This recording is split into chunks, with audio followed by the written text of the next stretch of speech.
এখানে ভিঙ্গো লিভস নিয়েছি আর কারি লিভস নিয়েছি।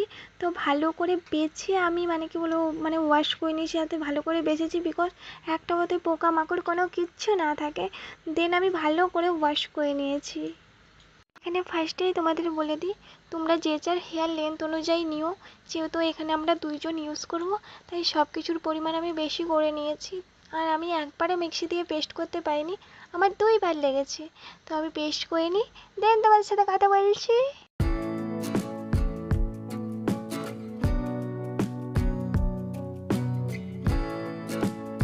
দেখো আমার পেস্ট করা পুরোপুরিভাবে কমপ্লিট হয়ে গেছে। তো আমি একটা ছাঁকনির সাহায্যে ছেঁকে নেব। চলো, খুব ভালোভাবে ছেঁকে নিতে হবে, যাতে একটু কি বলবো দানা দানা ভাব না থাকে অ্যান্ড পাতাও না থাকে। দেন আমি একটা স্প্রে বোতলে ঢেলে নিয়েছি। তো তোমাদের কাছে স্প্রে বোতল যদি না থাকে, তোমরা ফ্লিপকার্ট থেকে কিংবা মিশো থেকে পারচেস করে নিতে পারো। তো আমার কাছে যেহেতু ছিল, স্প্রে দিয়ে স্প্রে করলে খুবই ভালো, স্প্রে করতে খুবই ভালো হয়। চলো এখন স্প্রেটা করি।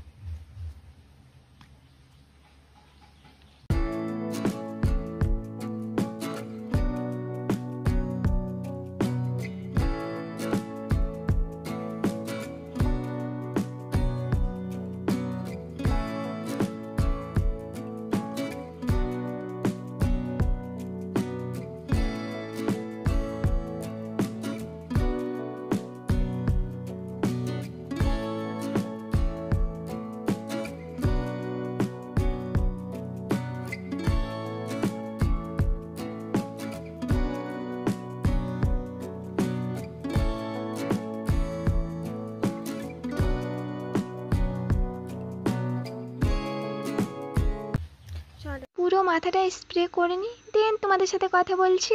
তো আমার স্প্রে করা হয়ে গেছে, তো আমি হালকা হাতে ম্যাসাজ করে নিচ্ছি।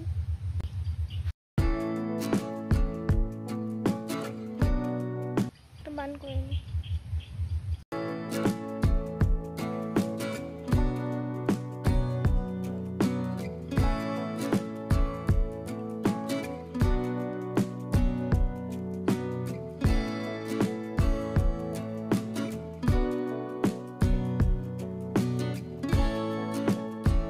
আমি আধ ঘন্টার জন্য রেখে দেবো।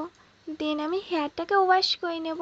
তো কিছুটা কারি লিভস, কিছুটা ভিঙ্গো লিভস ছিল, সেটা শ্যাম্পুর সাথে গুলে আমি ফুল হেয়ারে অ্যাপ্লাই করে নেব। হেয়ারটাকে জাস্ট দেখো, আমি কোনো সিরাম টিরাম ইউজ করিনি, জাস্ট কতটা স্মুথ লাগছে। আর তোমরা বিলিভ করতে পারবে না, এতটা চুলটা স্মুথ লাগছে ধারণার বাইরে, একদম নরম সফট মনে হচ্ছে। নিজের চুলটাকে নিয়ে সারাদিন নিজে আয়নায় দেখি আর সারাদিন চুমু খাই। চলো আমি ব্যাক ক্যামেরায় তোমাদের আমার ব্যাক হেয়ারগুলোকে দেখিয়ে দিচ্ছি। আটো দিয়ে যা, টিপা তো আছেই, টিপা আছে তো। তোমরা অবশ্যই ট্রাই করো, এটা ইউজ করলে চুল পড়া বন্ধ হবে, নতুন চুল গজাতে সাহায্য করবে। যাদের হেয়ার গ্রোথ নেই তাদের হেয়ার গ্রোথ হবে। দেখো একদিনে তো কোনো কিছু হয় না, তোমরা যদি উইকে 2-3বার করে ইউজ করতে পারো, তাহলে আমি ডেফিনেটলি 100% গ্যারান্টি দিয়ে বলছি 15 ডেজের মধ্যে তোমাদের হেয়ারটা অনেকটা লং হবে, গ্রোথ হবে, শাইনি হবে, সিল্কি হবে। আমি কোনো রকম সিরাম ইউজ করিনি, দেখো তাতেই আমার হেয়ারটা কত স্মুথ লাগছে।